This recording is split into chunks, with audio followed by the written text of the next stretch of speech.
इतिहास गवाह रहा है कि भारत को कमजोर करने के लिए देश के दुश्मनों ने यहाँ बैठे गद्दारों के कंधों पर रखकर बंदूक चलाई है।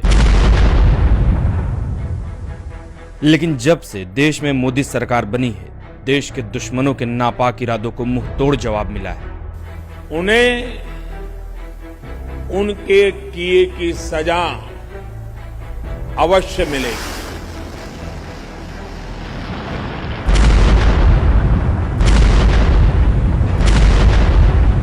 ऐसा ही एक किस्सा हम आपको सुनाने जा रहे हैं, जिसे सुनकर और जानकर आपके पैरों के नीचे से जमीन खिसक जाएगी। इस किस्से में है एक नायक, एक विलेन और बहुत सारे नेगेटिव किरदार। इस कहानी को जानने के लिए आइए आपको थोड़ा फ्लैशबैक में ले चलते हैं। इस कहानी के विलेन का नाम है जॉर्ज सोरोस। 830 करोड़ डॉलर की संपत्ति के इस मालिक ने हमेशा भारत विरोधी काम किए।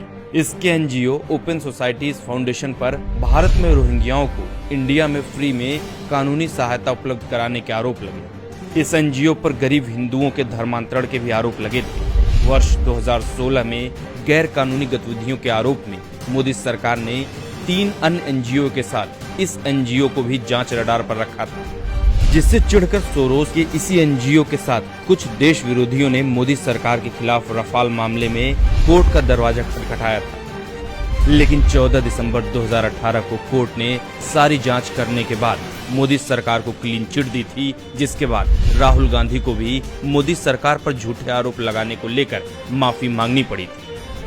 लेकिन ओपन सोसाइटीज फाउंडेशन का करता धरता जॉर्ज सोरोस अपनी हार नहीं पचा पाया और मोदी सरकार से बदला लेने की तिकड़म लगाने लगा। सोरोस और इमरान खान। देश के विलेन सोरोस ने अपना डर्टी गेम खेलना शुरू कर दिया। देश में इधर मोदी सरकार ने 5 अगस्त 2019 को जम्मू कश्मीर के माथे पर लगे काले दाग धारा 370 को हटाया। उधर पाकिस्तान में बैठे आतंकी आकाओं को सदमा लग गया। 22 सितंबर 2019 को जब पीएम मोदी 50,000 दर्शकों के सामने अमेरिका में हाउडी मोदी कार्यक्रम कर रहे थे, तब पाकिस्तान को दिल के दौरे पड़ रहे थे। कार्यक्रम के अगले ही दिन पाकिस्तान का आतंकी आका इमरान खान न्यूयॉर्क में भारत के विलेन जॉर्ज सोरोस से मिला। सोरोस की कुल संपत्ति पाकिस्तान की अर्थव्यवस्था की लगभग 1/4 है। ऐसे में दुनिया को लगा होगा कि ये दोनों देश निवेश को लेकर बात कर रहे होंगे, लेकिन इनके बीच कश्मीर को लेकर बात हुई। देश के इन दुश्मनों को लगा कि अगर भारत ने जल्द ही कश्मीर मुद्दे का समाधान कर लिया तो उसे सुपर शक्ति बनने से कोई रोक नहीं सकता। लेकिन जॉर्ज सोरोस और इमरान खान जैसे लोग नहीं चाहते कि भारत यह मुकाम हासिल करे। 27 सितंबर 2019 को पीएम मोदी ने संयुक्त राष्ट्र महासभा को संबोधित किया। भारत को नीचा दिखाने के लिए इमरान खान ने भी उस सत्र में अपना संबोधन रखवाया और मोदी सरकार के साथ साथ भारतीय सेना के खिलाफ जहर उगला। लेकिन पाकिस्तान को फिर से जवाब देते हुए मोदी सरकार ने 31 अक्टूबर 2019 को जम्मू कश्मीर को लद्दाख से अलग करते हुए धारा 370 में बदलाव कर दिए। मोदी सरकार के पक्ष में देश का समर्थन देखकर जॉर्ज सोरोस लगभग पागल हो गया और इसी दिन उसने अमेज़न वेबसाइट पर अपने एनजीओ को चमकाने के लिए किताब in defence of open society launch कर दी। सोरोस के $1 बिलियन। इसी वर्ष 24 जनवरी को जॉर्ज सोरोस ने वर्ल्ड इकोनॉमिक फोरम के मंच पर राजनीतिकरण करते हुए मोदी सरकार के खिलाफ जहर उगला। इसी सोरोस ने राष्ट्रवादियों के खिलाफ बोलते हुए कहा कि राष्ट्रवाद और राष्ट्रवादियों से लड़ने के लिए वो $1 बिलियन दान में देगा। अब इसे संयोग कहें या कोई सोची समझी साजिश। अगले ही दिन 25 जनवरी को हमें शर्जिल इमाम के भड़काऊ भाषण का वीडियो देखने को मिलता है, जिसमें वो 5 लाख धर्म विशेष के लोगों के साथ असम को देश से काटने की बात कर रहा है। असम को काटना हमारी जिम्मेदारी है।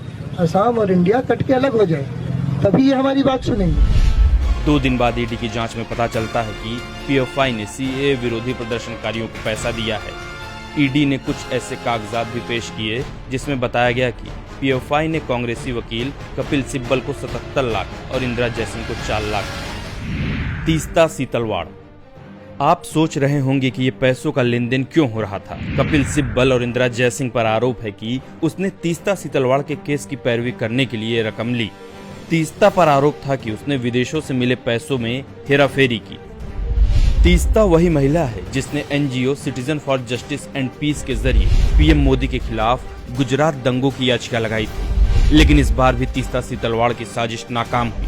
इस लड़ाई में भी पीएम मोदी की जीत हुई थी। ऐसे में तीस्ता और सोरोस दोनों के एक ही दुश्मन बन गए थे, वो थे पीएम मोदी। यहाँ एक दिलचस्प बात यह है कि तीस्ता के एनजीओ से खुद को बुद्धिजीवी बताने वाले जावेद अख्तर भी जुड़ा हुआ है और जावेद अख्तर के बेटे फरहान अख्तर ने तीस्ता के साथ मुंबई में आयोजित सीए विरोधी कार्यक्रमों में भाग लिया था। कनेक्शन तो आपको समझ आ ही गया होगा। यही तीस्ता 18 फरवरी 2020 को दिल्ली के शाहीन बाग में आकर सीए विरोधी प्रदर्शनकारियों को अपना समर्थन देती है। वहां तीस्ता लोगों को बाकायदा सिखाती है कि कैसे बोलना है, नारे कैसे लगाने हैं। जहां भी तीस्ता जाती थी वहां लोगों को भड़काती थी। देश के गद्दारों ने फेसबुक पर एक भड़काऊ पेज फर्टर्निटी मूवमेंट जेएनयू बनाया, जिस पर देश को तोड़ने की बात करने वाले गद्दार शर्जिल इमाम की रिहाई के समर्थन कुछ तस्वीरें भी पोस्ट की गई। इस पेज को चलाने वालों ने एक देश विरोधी कार्यक्रम के लिए तीस्ता को बुलाया। यहाँ आपको बता दें कि तीस्ता का एनजीओ दावा करता है कि उसने असम में बहुत काम किया और शर्जिल इमाम भी असम को ही तोड़ने की बात करता है। जिस पेज से शर्जिल को रिहा करने की मांग की, वही फेसबुक पेज तीस्ता को अपने कार्यक्रम में बुलाता है। अगर गौर करें तो पाएंगे कि जॉर्ज सोरोस के साथ कपिल सिब्बल, इंदिरा जयसिंह, तीस्ता सीतलवाड़, शर्जिल इमाम, पीएफआई सहित सभी देश विरोधियों के आपस में कनेक्शन कहीं न कहीं जुड़े हुए हैं। इन सभी का एक ही एजेंडा है, कैसे देश में मोदी सरकार के खिलाफ माहौल बनाया जाए, लोगों को भड़काकर देश को आग के हवाले कर दिया जाए और कैसे देश को तोड़कर अंदर से खोखला कर दिया जाए। हर्ष मंदर। सोरोस के गंदे इरादों के बारे में आपको एक बात और बता दें। अपने एनजीओ ओपन सोसाइटी फाउंडेशन को सरकारी कार्रवाई से बचाने के लिए जॉर्ज सोरोस ने 29 जनवरी 2020 को दिल्ली हाईकोर्ट के दरवाजे पर गुहार लगाई। यहाँ सवाल ये उठता है कि सरकार के खिलाफ जाने के लिए आखिर सोरोस ने 3 साल का समय क्यों लिया। जवाब यह है कि सोरोस किसी बड़ी साजिश को अंजाम देने की तैयारी में जुटा था, जिसे पूरा करने के लिए सोरोस ने इस कहानी के अगले विलन हर्ष मंदर को शाहीन बाग में लोगों को सरकार के खिलाफ भड़काने के लिए भेजा था, जहां पर हर्ष मंदर ने सब देश विरोधी ताकतों को एक साथ आने के लिए उकसाया। आपको बता दें कि यह वही हर्ष मंदर है जो सुप्रीम कोर्ट और देश के संविधान के खिलाफ युवाओं को भड़का चुका है। अयोध्या के मामले में, कश्मीर के मामले में सुप्रीम कोर्ट ने इंसानियत और समानता और सेक्युलरिज्म की रक्षा नहीं की है। ये फैसला कहाँ होगा? एक सड़कों पर होगा। इसी हर्ष मंदर पर ईसाई मिशनरी के लिए काम करने के भी आरोप लगे। कांग्रेस की यूपीए सरकार के समय यही हर्ष मंदर सोनिया गांधी की सलाहकार समिति एनएसी में आधा दर्जन से अधिक पदों पर रहकर सोनिया गांधी की चमचागिरी करता था। अब जो आदमी देश के दुश्मन सोरोस और सोनिया गांधी दोनों का ही खास हो, उस आदमी की देशभक्ति का अंदाजा आप खुद ही लगा सकते हैं। कहानी का अगला किरदार था दिल्ली दंगों का मास्टरमाइंड और केजरीवाल का प्यादा ताहिर हुसैन।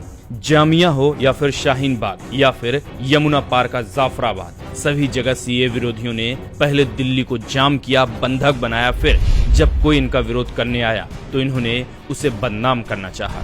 23 फरवरी को जब कपिल मिश्रा ने इन्हें हद में रहने की सलाह दी तो इन कट्टरपंथियों ने कपिल मिश्रा को ही अपने जाल में फंसाने की कोशिश की, लेकिन ये करने में सफल नहीं हो पाए।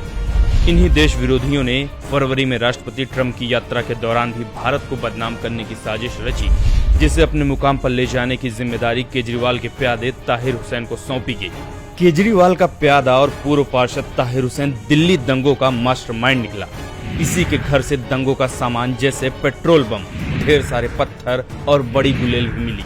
दिल्ली पुलिस की चार्जशीट भी बताती है कि कैसे देश के गद्दारों ने मिलकर 1 महीने पहले से दिल्ली दंगों की साजिश रची थी। जब जब देश के हित में कोई बड़ा फैसला लिया गया तो सोरोस जैसे देश के दुश्मनों के टुकड़ों पर पलने वाले देश में ही बैठे गद्दार सामने आ गए। इन गद्दारों ने कभी संविधान की आड़ में तो कभी मानवाधिकार को हथियार बनाकर देश को जलाने की कोशिश की और देश को नफरत की आग में झोंक डाला। लेकिन शुक्र है कि इस देश में ऐसी सरकार है जो गद्दारों को पाताल से भी ढूंढ निकालती है।